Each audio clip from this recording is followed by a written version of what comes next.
Hi, I'm Bolian and welcome to my personal channel. Today's video is not really about cars at all, it's about money. And that seems to be something that a lot of you care about because a few years ago when you Googled my name, the next suggested search would be something like Lamborghini or exotic cars or mountain drive or cannonball or something like that. And over the last couple of years, as I've been releasing videos on the internet, that has rapidly transformed to net worth being the first suggested search if you type in Ed Bolian or VinWiki Ed. And that was something that was kind of surprising to me. It didn't really seem like something that necessarily mattered with respect to the content, but I understand that when somebody is seen out there on the internet with nice cars or a nice garage or anything like that, that it certainly is a point of curiosity. And so I wanted to make a video about that today. I wanted to talk about net worth and wealth, and in particular, one metric for financial health that matters a lot to me that I've never seen anybody else really talk about. And so obviously when we talk about the accumulation of wealth or your net worth, a big component of that for most people, most families, is home equity. And when you think about that home equity, one of the things that comes to mind inevitably is insurance. And when you think about insurance, I want you to think about Policy Genius. They're the sponsor for this video and a big supporter of VinWiki. And when it comes to home insurance, they allow you to tell them a little bit about yourself, a little bit about your property, and then they go out and look at all the major carriers to see where you can get the best coverage at the best price.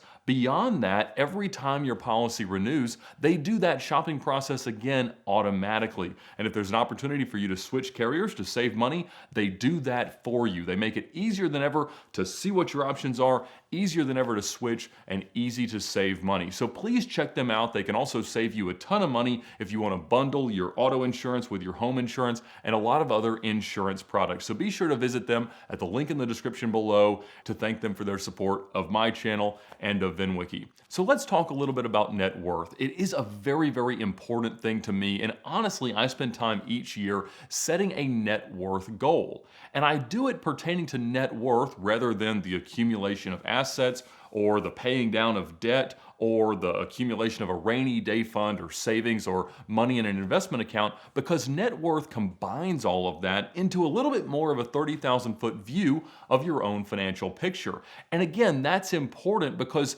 succeeding or excelling in any one of those aspects can be great, but if it comes at a cost to some other part of your financial picture, then it doesn't necessarily represent that step in the right direction towards whatever your long-term financial goals and plans are. And so that's why I focus on taking all my assets against all my liabilities, which is the definition of net worth, and trying to make that number increase rather than just dialing in one specific area. Because certainly there's a lot of people looking around saying, I want these assets, or certainly there are these people who say, I'll feel better when I reach this amount of savings or this amount of a rainy day fund.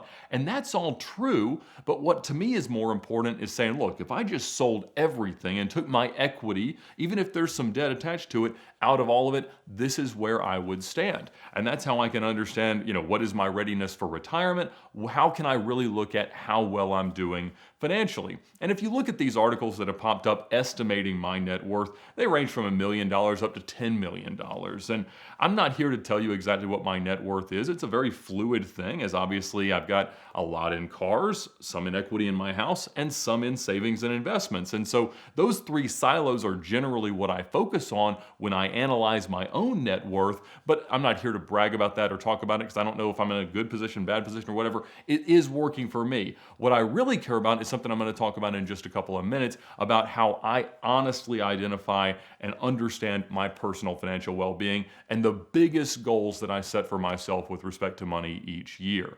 And so I also mentioned in the recent video series about my hunt for the El Chapo McLaren F1 that if they had accepted my offer of $2.5 million, that would have been more than my net worth. And that is true. Again, I'm not going to say exactly what it is. Now, that would not count in theory, whatever the value is of my equity in VinWiki as a company.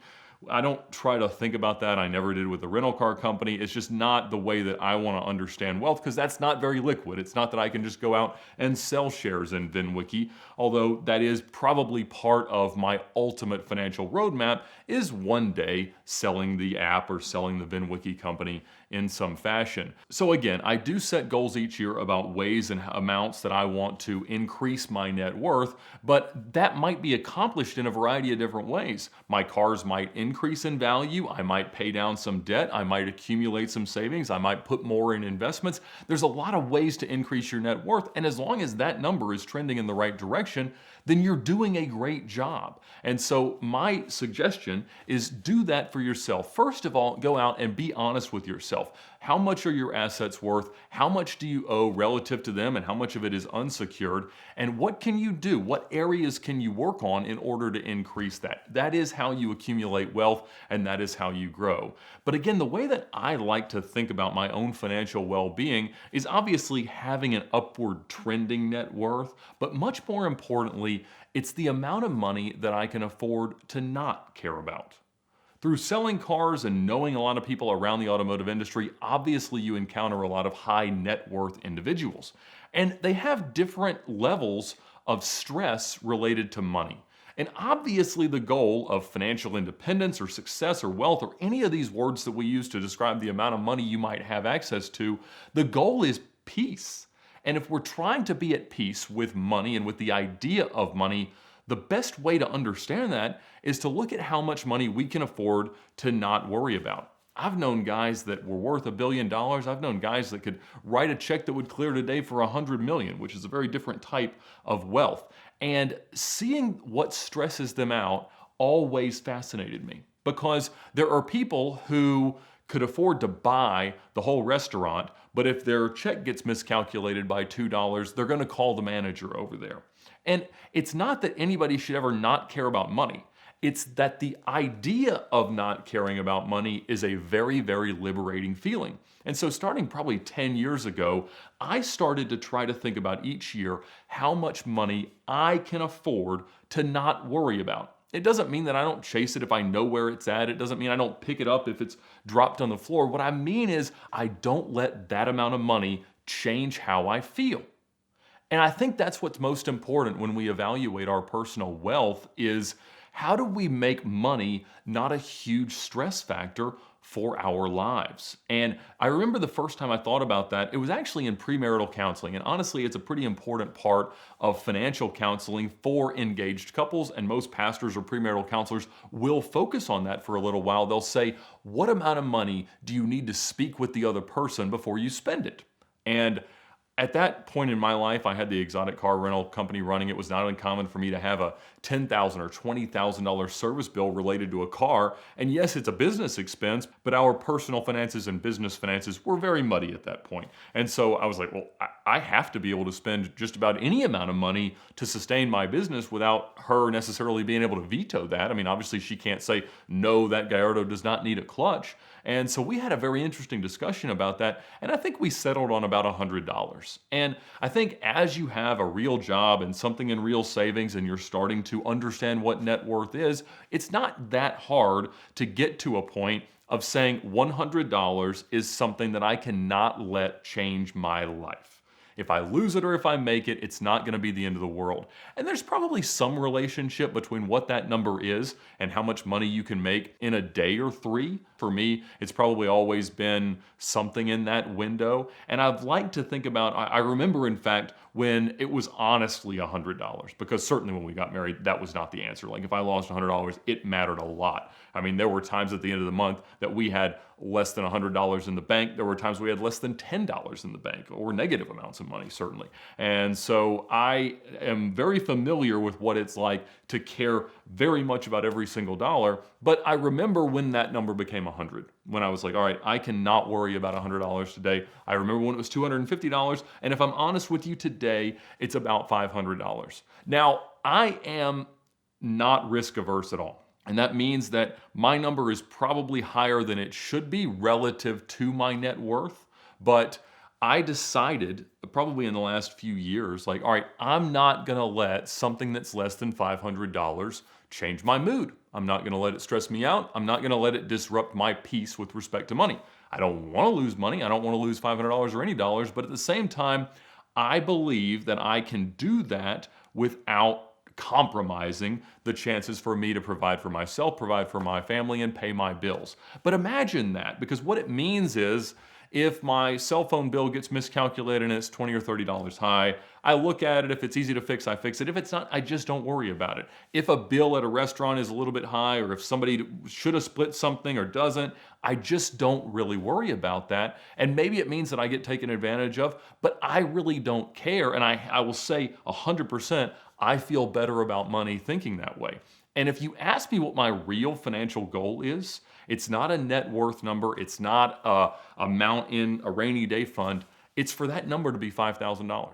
If I could get to the point where nothing below $5,000, which is honestly everything in life other than big purchases like a car or a house or a massive home improvement, I think that would be the most blissful existence one could ever imagine on this planet. And so I don't know how much money I'm gonna have to actually feel that way. I think I'm a long way from getting it to $1,000 or anything like that, but that's my goal. If I could get there to where $5,000, I don't worry about it, it doesn't matter to me, that would be a very, very amazing place to be. And so that's how I look at net worth and wealth and financial well-being. But ultimately, it's all about not letting money be a stressful part of your life. And I get it that there's a lot of people in this world, especially in the last year, that have had to worry a lot about money. And I am so blessed that that hasn't been a huge, huge constraint. Certainly it was a tough year. And if you're looking to get past that next step, if you're looking to not have to worry, so much of it comes from perspective. And so thinking about how much money you have, how you're going to grow that in a net worth sense, not just in a rainy day fund or in a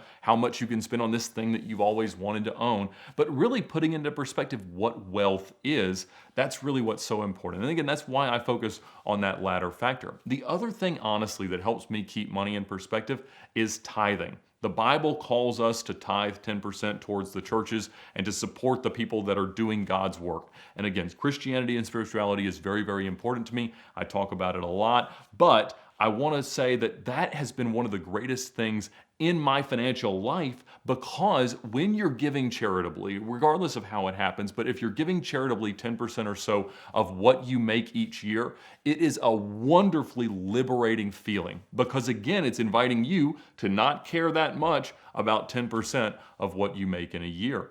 And that is something that I have done religiously, literally, but also because it helps me so much to worry less, and I have never missed the money.